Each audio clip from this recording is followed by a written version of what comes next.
atmosphere with drops of Jupiter in her hair.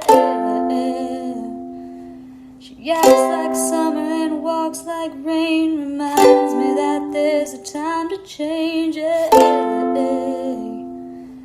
Since the return of a stay on the moon, she listens like spring and she talks like June.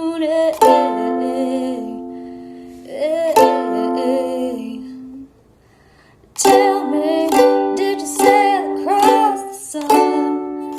Did you make it to the Milky Way to see the lights all faded and that heaven is overrated? Tell me, did you fall for a shooting star, one without a permanent scar? And did you miss me while you were looking for yourself out there?